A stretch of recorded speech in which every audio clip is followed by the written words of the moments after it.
Hi, and welcome to episode 4 of The Gray Matter. You may remember that the gray matter is a play on words. It refers to the gray matter in our heads. It refers to the gray matter because we belong and we matter and we're somebody. We're not nobody. We're not used up. We matter.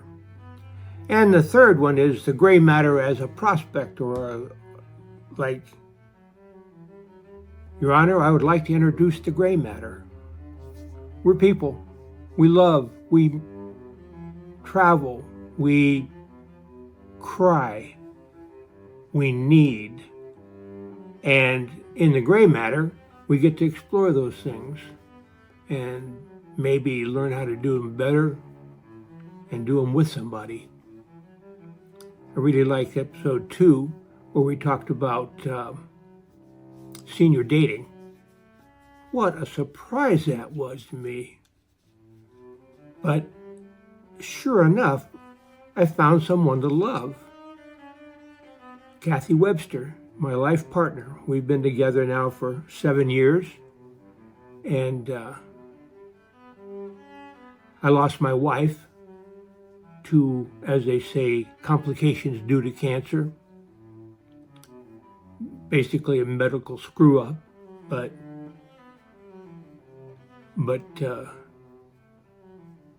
I can't hold a resentment. They told us in 1996 that she had less than 6 weeks to live. And so she lived 20 more years. So those guys don't always know what they're talking about. And we got to live in the time we have, not in the time they give us. So that's what we're doing here at the Gray Matter. We're living in the time we have.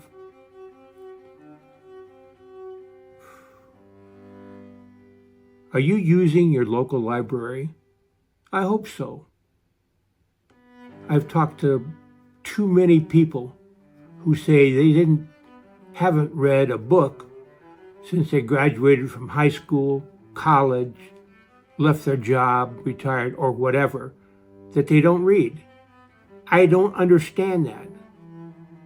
I couldn't live without books. I read all the time. My wife, Kathy, might say I read obsessively. She's not my wife. We didn't marry, but she's my partner.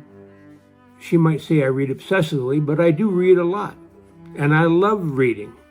It takes me to some place where I'm not today. It makes me somebody who I wasn't today. It gives me thoughts that I didn't have before today. I just love reading. It's one of my passions. And I hope you're using your local library. It's there for you. You've paid for it. Most cases it's free. Eugene is north of here, Eugene, Oregon, and their library is free to all residents, but not free to non-residents of Eugene. But my library is free here in Cottage Grove. It is a fine little library. And if there's a book you want and they don't have it, they'll get it for you. I've used that convenience a couple of times and read a couple of good books thanks to it. So I want you to know that I read, and I hope you do too. It's a luxury that is denied to too many people. And if you're listening to audiobooks, well, I've not done that yet. Although Bill just sent me an audiobook today that I'm going to read. I can't remember what it's called, but I'll let you know. I'll read it and let you know. I discovered a new book by James Lee Burke. Burke writes about the Deep South, although he did move his protagonist to Montana for a few books. He's back in New Iberia Parish in Louisiana. He started in New Orleans, was a homicide detective. He's a hard-bitten kind of guy, and Burke's writing is dark. It's introspective of the human soul. I like to write, and I'm trying to learn from his writing how to do that, because what I write is mostly conversations. And anyway, this new book that I wrote is called New Iberia Blues by James Lee Burke. It's dark, but it is involved and interesting and keeps me glued to the pages. So what more can you ask? I find myself in a comfortable chair, usually get a glass of ice water or maybe some lemonade, and read and enjoy myself. I'm available for fun. I also found a new Michael Connelly book called Nightshade. Well, I've been reading Michael Connelly since he first came out 20 plus years ago. Same with Burke, more than 20 years ago. 30 maybe for him.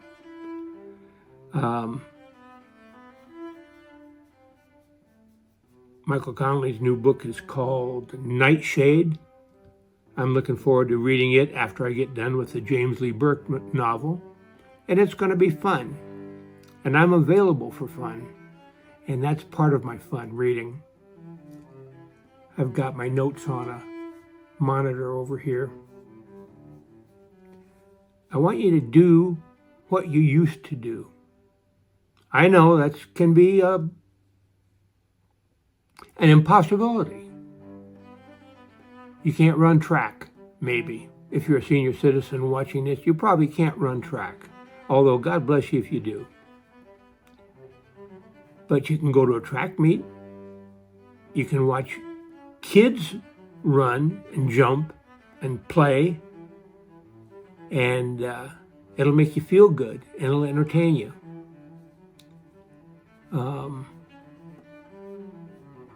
You can, you can go fishing. Did you used to fish? Did you have a big tackle box full of reels and lures and hooks and all kinds of this and that and the other thing for fishing? Well, I did. I used to live for fishing. And I haven't been for a while, but we can go anytime we want. In a lot of places in the country, you don't need a fishing pole with eyes on it. You can just cut a piece of cane or bamboo and tie some sort of line to it. The bobber, I like bobber fishing, and put a baited hook on and you're fishing. Of course, there's a lot more complicated and complex and fun, also fun, ways to go fishing. I live in a valley with the conflux of two major rivers, and they both have lots of trout, some salmon, although that's limited these days, and you can go fishing out there pretty much any time you want. You can even go trout fishing with a cane pole and a bobber. Why not? You don't have to spend much money to have a lot of fun. 9 minutes already. I can't believe it. It's late spring. Go for a walk. And when you go for a walk, go with someone. Even if you have to say, excuse me, but I'd like to go for a walk. Would you like to go for a walk with me? You'll have to push me though, but I'd really like to go for a walk. You'll be surprised at the reactions you get. And most of the reactions will be, of course I'd like to go. Or how about tomorrow? Or when did you have in mind? And you'll be out there and you'll be meeting people and you'll be available for fun.